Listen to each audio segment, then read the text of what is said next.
المسلات العملاقة اللي بناها أجدادنا في مصر القديمة، في منها اللي معروض في مصر، ومنهم اللي للأسف اتسرق لصالح دول تانية وخرجت في عصور مختلفة، زي مسلة الملك رمسيس الثاني المسروقة من أرض مصر ومعروضة في باريس.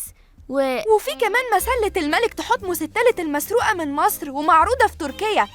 وعلى فكرة في مفاجأة حلوة بنحضرها أنا والأستاذ عصام وكنوز أختي ومازن صاحبي، هقولها لكم قريب. اكتبولي في الكومنتات توقعاتكم، يا ترى إيه هي المفاجأة؟ يلا سلام. انتي مش هتبطلي حركاتك دي وتنطلي كل شوية في اللايف؟ انت اللي بقيت تجري وتعمل اللايف من ورايا عشان ما بقاش معاك. مش انتي اللي قلتيلي أنا هرسم واطلع انت اللايف لوحدك؟ اتحايل عليا يا أخي. الله، أتحايل؟ لا لا لا لا لا لا لا.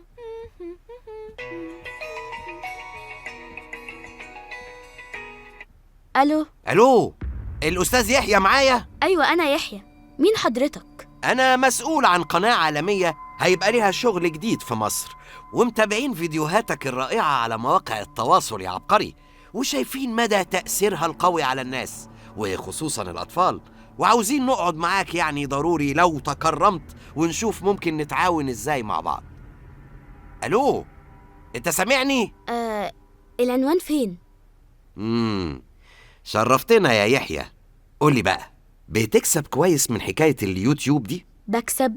أنا مش مهتمة أصلا بالمكسب، أنا كل اللي أنا عاوزه أقدم حاجة مفيدة. طبعا أنا متابع كل اللي أنت بتقدمه، معلومات مهمة صحيح، بس قولي بقى، قريت المعلومات دي كلها فين يا يحيى؟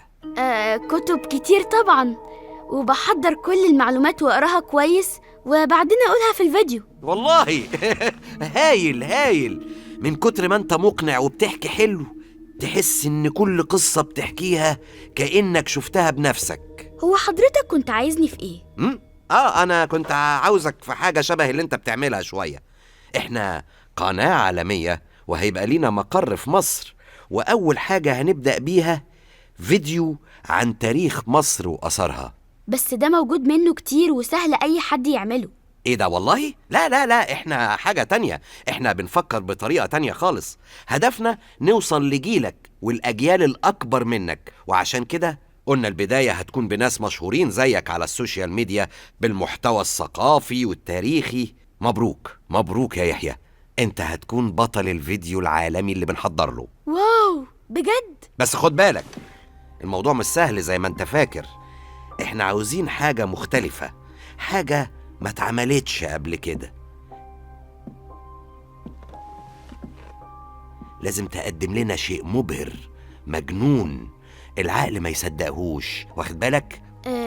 أنا مش فاهم، تقصد إيه؟ شوف انت بقى بطريقتك ازاي تقدر تبهر العالم وتساعدهم يشوفوا قصدي يعرفوا المعلومات اللي بتقولها كأنهم شايفينها. فكر، ممكن نقدم ايه جديد، وكله عشان خاطر بلدك. ما هو ده اكيد هيساعد في تنشيط السياحة اللي بتيجي مصر. تخيل انت بقى.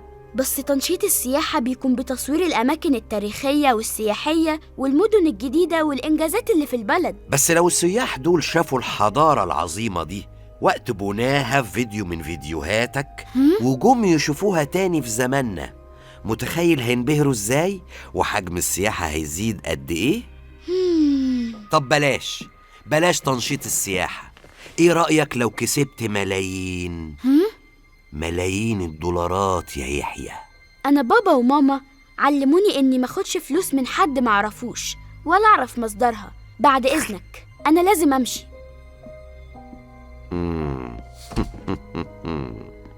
تفتكر هيوافق؟ ما ظنش، الولد ده شكله مش سهل خالص. احنا عملنا عنه تحريات كتير وعارفين عنه كل حاجة. يحيى ولد مش سهل خالص ومش مريح وذكي جدا، مش يسمح لينا نعمل اللي عاوزينه بسهولة. بس أنا بفكر في حاجة تانية، لو مرضاش يتعاون معانا بالذوق هيتعاون بالعافية.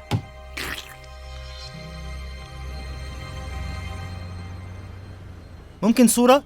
أوكي. إيه أهم القطع الموجودة في المتحف؟ كل قطعة هنا دليل على هوية مصر الثقافية. المتحف هنا كمان بيضم آثار نادرة لعدة عصور من تاريخ مصر. أكيد بقى مش هنسيب أول يوم في اسكندرية يعدي من غير أكلة سمك محترمة. حاضر يا مازن، هنخلص شغل وناكل سمك. سنجري؟ سنجارك يا حبيبي، حاضر. ممكن حضرتك تحكي لنا عن رحلتك لمتاحف العالم؟ ممكن تبص لي هنا يا أستاذة جميلة؟ بروفيسور جميلة يا ولد. خلونا دلوقتي بس نشوف هنصور ايه. وبالمرة نشوف مهارات صاحبك اللي بتقول عليه عبقري يا مازن. يا كنوز فهم سبيد، إخراج ومونتاج وتصوير وهاكر. يا مازن انت ليه متخيل ان موضوع هاكر ده سر؟ انت تقريبا قلت لنا كلنا. ايه ده يا مازن؟ انت قلت لهم اني هاكر؟ ها؟ لا، قلت ايه؟ دي أسرار ما ينفعش تطلع. ايوه خلي بالك علشان انا مش قايل لحد. لا كده واضح انه سر فعلا. عموما يا مازن، انت اللي صممت ان فهمي يجي معانا، فهنشوف هينفعنا في حاجة ولا لا. هبهرك يا برو. ايه؟ هبهر حضرتك يا استاذ عصام. طب يلا عشان مفيش وقت، عايزين نلحق نصور المتحف قبل ما يقفل.